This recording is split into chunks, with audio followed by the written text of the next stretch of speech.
Subscribe करें हमारे YouTube channel superfast news को और साथ ही प्रेस करें बेल आइकन ताकि आप हमारी लेटेस्ट वीडियो को देख सकें।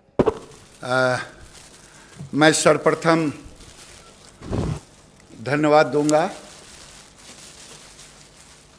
कि सारे पीआईबी से जुड़े हुए सचिव से लेकर डायरेक्टर सब लोगों ने आपके साथ कोऑर्डिनेट करने की कोशिश की इस लॉकडाउन में। मैं धन्यवाद दूंगा मीडिया के सारे मित्र जो लॉकडाउन में भी दिखाई दे रहे हैं फिजिकली, क्योंकि फिजिकली आजकल हम लोग प्रेस भी कर रहे हैं तो वीसी के द्वारा। लेकिन आज मुझे इसलिए आपके साथ जुड़ना पड़ा कि प्रधानमंत्री जी ने ये 20 लाख करोड़ का जब पैकेज की घोषणा की तो शायद लोगों को लगा तरह तरह का,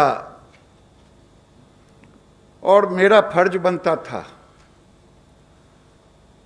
कि प्रधानमंत्री ने 2015 में नीली क्रांति ब्लू रेवोल्यूशन लाया था और इस बार हम नीली क्रांति से अर्थ क्रांति की ओर जा रहे हैं और बड़े जिम्मेदारी के साथ कह रहे हैं कि एक तरफ हम रोजगार को दे रहे हैं प्रश्न बेश, दूसरे तरफ प्रोडक्शन को दे रहे हैं, तीसरे तरफ एक्सपोर्ट को दे रहे हैं। एक्सपोर्ट में भी हम 2 नए चैनल को खोल रहे हैं जो पूरी दुनिया में लगभग सीबीड 20 बिलियन का ये मार्केट है। उसी तरह से ऑर्नामेंटल फिश का। लेकिन मैं ये भी कहने से नहीं चूक रहा हूं कि आज तक इस सेक्टर को, मोदी जी के पहले इस सेक्टर को वो अहमियत नहीं दी गई। पहले 1947 से लेके 2014 तक जो सेंटर का एलोकेशन रहा वो मात्र 3,682 करोड़ रहा और ब्लू रेवोल्यूशन का जो स्कीम था वो 3,000 करोड़ का था, जिसमें हमने 2,600 करोड़, और इन्वेस्टमेंट को लेंगे तो इन्वेस्टमेंट भी हम अगर 2,900 करोड़ इधर था, 14 से 9 से 14, इधर 5,100 करोड़ सब मिला करके। तो मैं आज ये कहने में सक्षम हूं कि नीली क्रांति में हमने जो बेस बनाया था देश के सामने, उस बेस को आज नीली क्रांति से अर्थ क्रांति की ओर जा रहे हैं। आज देश में विश्व का सबसे बड़ा जो मेरा, अगर सीबीड को हम अलग करते हैं तो फिशरी में हम दूसरे नंबर के एक्सपोर्टर हैं। 10% 10.8 मेरा एनुअल ग्रोथ है, 7.53 प्रोडक्शन का ग्रोथ, और कंपेयर करेंगे पीछे से तो 2010 से 2014 में 4 से 5% का ग्रोथ था और आज हम ग्रोथ को डबल पर ले जाने का काम किया है। और डबल पर ले जाने का काम ही नहीं किया है, बल्कि देश में जो हमारे पास इंफ्रास्ट्रक्चर है जिससे हम उत्पादन लेते हैं, 22 लाख हेक्टर तालाब है, 31 लाख हेक्टर मेरे पास रिजर्वायर है भारत के अंदर में, लगभग 8000 किलोमीटर समुद्र का छोर है और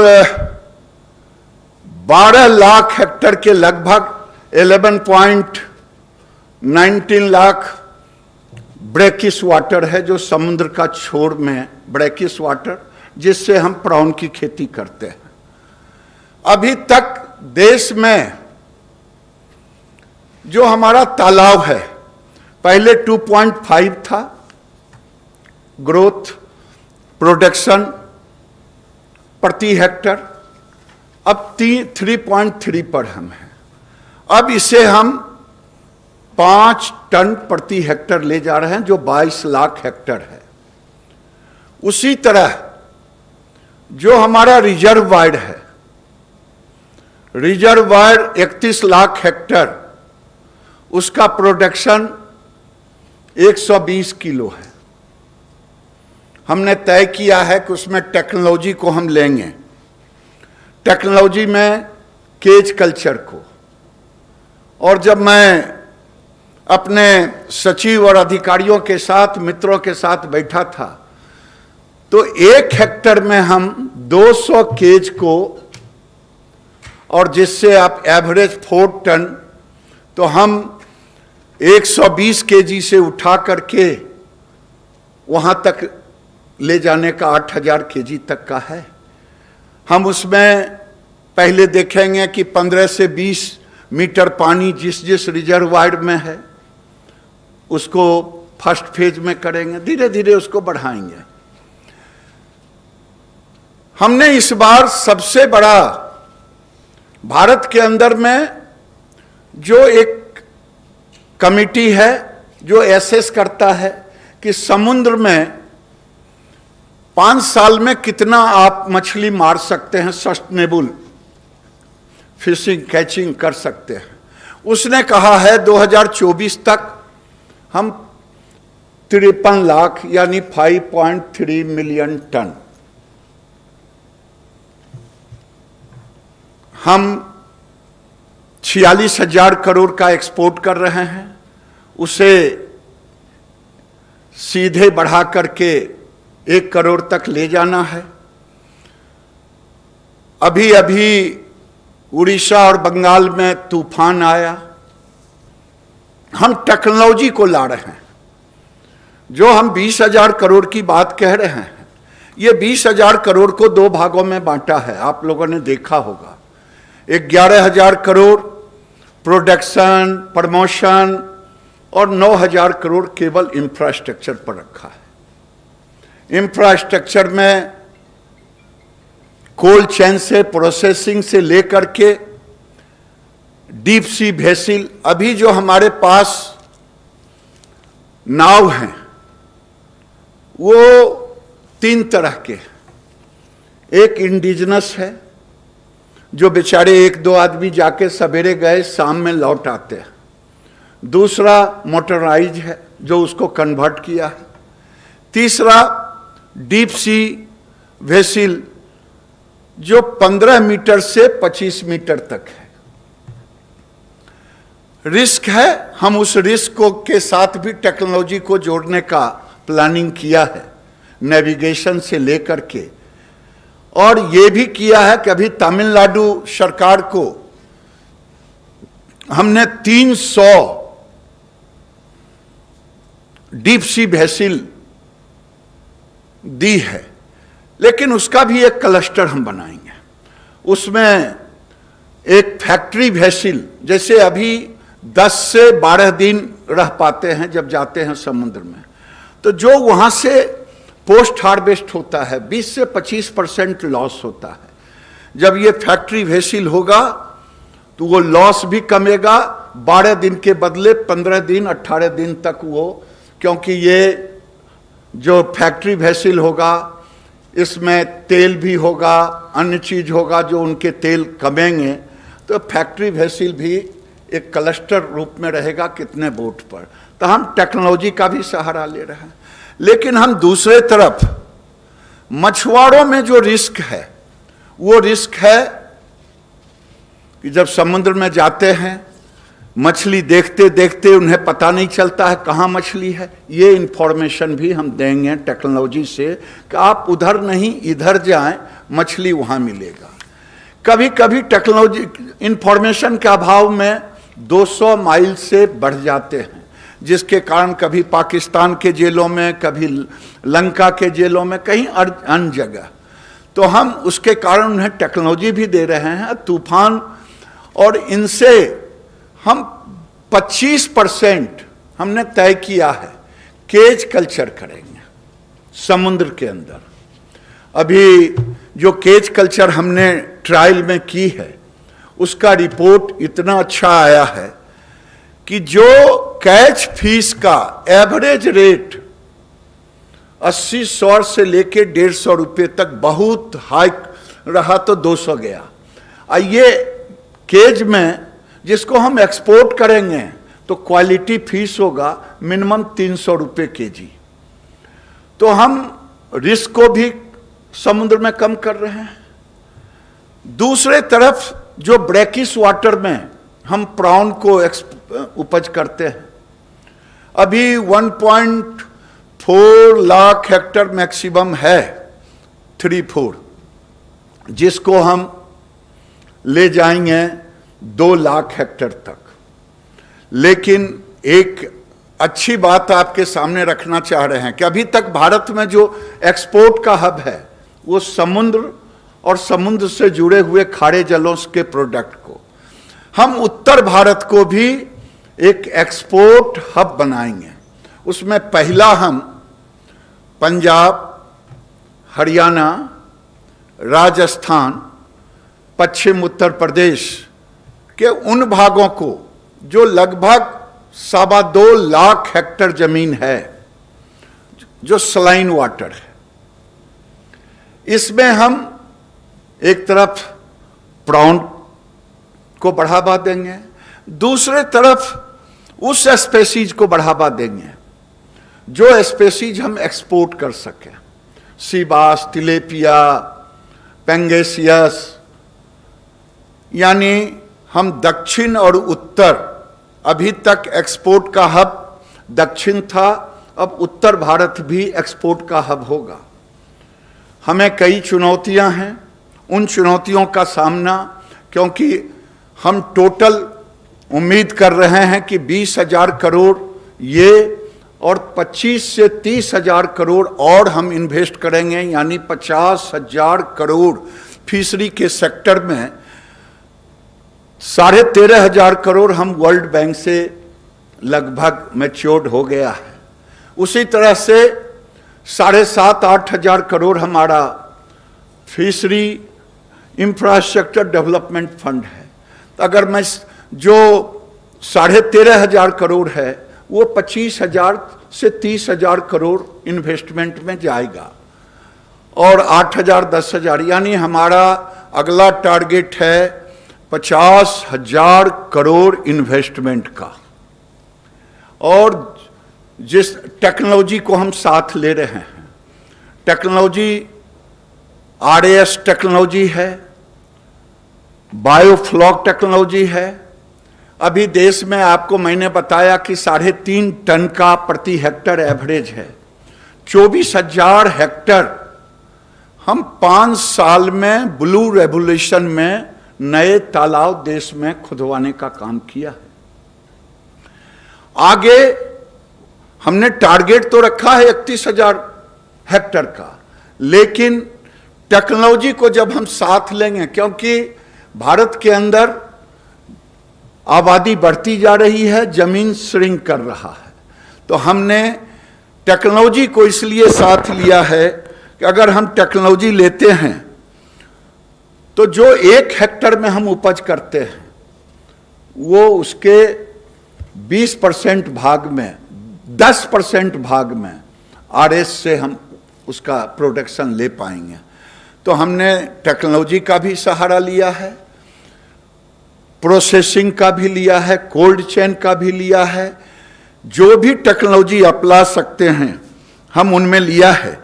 सबसे बड़ी बात कि पहली बार हम इंश्योरेंस भी जो डीप सी वेसल जाएगा उसका भी इंश्योरेंस कराएंगे। और 3,500 गांव, लगभग 3400 गांव है समुद्र के किनारे मछुआरे का। हर गांव में एक सागर मित्र देंगे और 100 विलेज को हम मॉडल विलेज बनाएंगे, जिसकी चर्चा हल्का सा आपने देखा होगा। आज जो मछुआरे अपना इंडिजिनस बोट लेकर के जाते हैं वो पूरे साल में 1 लाख की आमदनी करते हैं। जब हम केज कल्चर में कन्वर्ट करेंगे तो उनकी आमदनी सीधे 4 गुना होगा। हम 2 केज अगर दे दिए तो उसकी प्लानिंग कर रहे हैं। तो दक्षिण से लेके उत्तर तक हम 100 गांव को आदर्श ग्राम भी बनाएंगे, उसमें एंड टू एंड सॉल्यूशन होगा। इस बार हमने, विभाग ने तय किया है कि हम क्लस्टर मोड को भी ऑपरेट करेंगे। क्लस्टर एक्वाकल्चर में भी होगा, क्लस्टर फिशरी में भी होगा। लोग पोस्ट हार्वेस्ट को जो हमारा खराब होता था, लॉस होता था, तो जो लैंडिंग सेंटर और हार्बर होते हैं उसको हम कोल्ड चेन से जोड़ेंगे। और मेरा विश्वास है कि आने वाले दिन में जो अभी एवरेज 10.8% का ग्रोथ रेट है, 9 कह लें तो भी कोई हर्ज नहीं होगा, 11 क्योंकि 10.88 है। आने वाले दिनों में जो हम 2 चैनल जो खोला है ऑर्नामेंटल फिश को, वो हम सेल्फ हेल्प ग्रुप से जोड़ करके रोजगार से जोड़ेंगे, दक्षिण और उत्तर दोनों में। और सी बीड को भी हम मछुआ की महिलाओं के साथ जुट करके, सेल्फ हेल्प ग्रुप से जुड़ करके, क्योंकि ये सी बीड आज तक हमने नेचुरल रिसोर्स को हम कैप्चर नहीं कर पाए। 20 बिलियन का ये मार्केट है। आज पूरी दुनिया में 80% चाइना और इंडोनेशिया के पास है। हम केवल 300 टन पर, 3000 टन पे, 3000 टन पे हम हैं। अभी हम 2-3 राज्यों के साथ मिलकर के उस पर काम कर रहे हैं। और मेरा पूरा विश्वास है कि जो प्रधानमंत्री का सपना है, उस सपना को हम नीली क्रांति से अर्थ क्रांति की ओर ले जाएंगे। और इस अर्थ क्रांति में जब प्रधानमंत्री ने इसे अलग विभाग के रूप में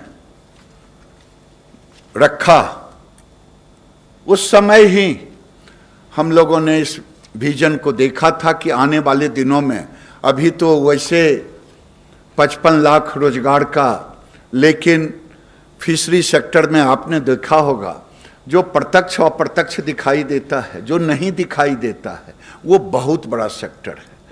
जब मंडी में मछली जाती है तो उसके बाद जो वेंडर तक होते हैं जिसकी कल्पना किसी के पास नहीं है, जब प्रोसेसिंग के लिए प्रोसेसिंग तक आता है तो केवल प्रोसेसिंग यूनिट के लेबर को ही हम देख पाते हैं, लेकिन उसके पीछे को नहीं देख पाते हैं। उसको वहाँ से लेकर के सीपीआर तक पहुँचाना एक्सपोर्ट के लिए, उसको हम नहीं देखते हैं। उसको रेडी टू ईट तक हम नहीं देखते हैं। तो ये अप्रत्यक्ष में अभी देश के अंदर में डेटा, अभी जब हम पूरे राज्य को कहा कि साहब हम डीबीटी करेंगे, हर चीज़ जो स्कीम देंगे आपको, वो भी किसानों के साथ, मछुआरों के साथ, जो भी बेनिफिट रहेगा। अब जो आ रहा है डेटा, पहले 2.5 करोड़ के लगभग में था, अब हर दिन हर स्टेट, हमने कहा सबका रजिस्ट्रेशन करें, 4 करोड़ से ऊपर डेटा आ चुके हैं। कभी इस पर काम नहीं हुआ था कि पूरे देश में दक्षिण से लेकर उत्तर तक जो मछुआ समाज है वो बहुत बड़ा समाज है। तो हम आपके सामने मोटा मोटी रखने का काम किया है। जो कि पुस्तक दी जाएगी आपको या दिया गया होगा, दी जाएगी, उसमें डिटेल है। जिनको जो पूछने की इच्छा होगी वो पूछेंगे। उसके पहले हमारे दोनों सहयोगी अगर कुछ रखना चाहते हैं तो वो रखेंगे। महाराज जी।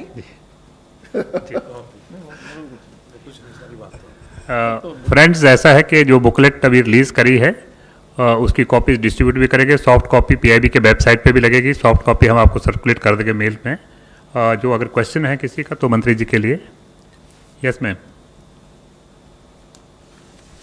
सर, अभी जो आपने बताया कि प्रधानमंत्री मत्स्य संपदा योजना, ये आगे का है सर, अगले 5 साल में जो क्या करना है, कैसे फिशरी सेक्टर में ग्रोथ लाने की बात है। अभी का क्या परिस्थिति है सर? ये जो संक्रमण से जो झूल रहे फिशरमैन, कितने इन्फेक्टेड है, उनका क्या मदद मिल रहा है, किस तरह का कोई आपके पास आंकड़ा है जो बता सके? देखिए, मैं आपसे कहूँगा 14 अप्रैल कब हम लोगों ने दिया था फिशिंग के लिए उनको? अप्रैल, मिड ऑफ अप्रैल में हमने आदेश दिया था फिशिंग के लिए। हमारा एक्सपोर्ट भी लगभग एज यूजुअल मेरा ग्रोथ में बहुत कमी नहीं है, जैसा कि अभी तक रिपोर्ट आया है। उम्मीद है कि जून में मुझे उसका पूरा रिपोर्ट मिल जाएगा। यानी एक्सपोर्ट में अगर अंदाज से कहूं तो 5-10% का कमी आया होगा, मुश्किल से, वो भी मुझे लगता है नहीं के बराबर। अप्रैल में हमने, मिड ऑफ अप्रैल में फिशिंग के लिए हमने खोल दिया, समुद्र में भी खोल दिया और इनलैंड में भी खोल दिया। क्योंकि शुरू के दिनों में एक अफवाह हुआ था जिसके कारण हमारे सेक्टर को धक्का लगा था, खास करके पोल्ट्री सेक्टर को। फिशरी सेक्टर को भी हमने खोल दिया था। बताएं सर। 99। सर, मैं अनिल हूँ, न्यूज़ 18 से। सर, मेरा सवाल है कि जिस तरह से हमने देखा कि पश्चिम बंगाल और उड़ीसा में अम्फान चक्रवात आया था, उसके बाद मछली उत्पादन में उन जो क्षेत्र है जहाँ से उत्पादन होता है, कितना प्रभाव पड़ा है और केंद्र सरकार ने किस तरह से सहायता की? और दूसरा सवाल यह है सर कि जिस तरह से अभी आपने कहा कि पंजाब, हरियाणा, राजस्थान, पश्चिम उत्तर प्रदेश में जो भी संभावनाएं तलाशी जा रही है, खास करके प्रॉन और दूसरे सी फूड्स को लेकर के, तो क्या जैसे बिहार है, उड़ीसा है, पश्चिम बंगाल में है, जहाँ ऑलरेडी बहुत सारे तालाब हैं, वहाँ भी इसको आगे ले जाया जाएगा? देखिए, 2 सवाल आपके हैं। एक तो उड़ीसा और बंगाल में आए हुए तूफान से हमने एक अपने सिस्टम से, जो मेरा नोडल स्टेट होता है, स्टेट से हमने कहा है कि एसेस करके मुझे बताओ। और जहाँ तक आपने कहा, कल्पना नहीं किया हूँ काम, ये जो हरियाणा, पंजाब सलाइन वाटर पर काम करने के बाद रिजल्ट आ गया, तब मैंने ये एसेस करके राज्य सरकारों के साथ मिल करके इसको एक्सपोर्ट हब, जहाँ तक उत्तर प्रदेश, बिहार, अन्य राज्यों की बात, जो मैंने कहा जब स्कीम बनेंगे तो उसमें 2-3 तरह की स्कीमें हम, एक एक्सपोर्ट का एंड टू एंड सोल्यूशन होगा इनलैंड में भी, वो बिहार सरकार, उत्तर प्रदेश की सरकार, जहाँ की सरकारें हमारे साथ इस स्कीम में जुटेंगे। क्योंकि ये सारी मछलियाँ हमने रखा है, तिलेपिया को, पेंगासियस को, जो दुनिया में एक्सपोर्ट होता है, ये दोनों इनलैंड के हैं, जो यूपी, बिहार, मध्य प्रदेश, जहाँ का नाम लें, पंजाब, हरियाणा, राजस्थान, सभी जगह होने वाले हैं। इसलिए राज्य सरकार के साथ मिलकर के अभी तो स्कीमें तब तक राज्य से बातें चल रही है, आगे लगेगा समय, लेकिन होगा। पीएम किसान की बेनिफिट एक्सटेंशन हो गया। हाँ, सबसे बड़ा अभी तक प्रधानमंत्री जी ये केसीसी जो मिलता था वो मैक्सिमम किसानों को मिलता था। प्रधानमंत्री जी ने मछुआरों को अलग से डायरेक्शन दिया है, उन्हें भी केसीसी मिलेगा, तो ये एक बहुत बड़ा उनके लिए मदद होगा। जी सर, इसी केसीसी से जुड़ा मेरा एक सवाल था इधर सर। केसीसी से जुड़ा एक सवाल था मेरा। पीएम ने इस बात का ऐलान किया कि न केवल किसानों को बल्कि अब मछली पालकों को केसीसी मिलेगा। क्या फीडबैक अभी तक आया है? चूंकि ये एक बहुत बड़ी योजना है, इससे किसानों को बहुत राहत मिल सकता है। चूंकि अभी मैंने वही कहा, प्रधानमंत्री ने घोषणा की है। घोषणा करने के बाद राज्यों से कहा है कि आप एसएलबीसी की बैठक करें, एसएलबीसी की बैठक करके वो बजट एलोकेट करें, टारगेट एलोकेट करें कि कितना कितना किस राज्य में हुआ है, कितना के लिए। तो मैं समझता हूं कि मुझे कम से कम राज्यों से संकलित करने के बाद ही आप तक आने में, लेकिन राज्य से वार्ता। 35 सर, लगातार जो है साइक्लोन के कारण मछुआरों को यह साल पूरा खराब ही चला गया, जो कोस्टल बेल्ट के रहे हैं।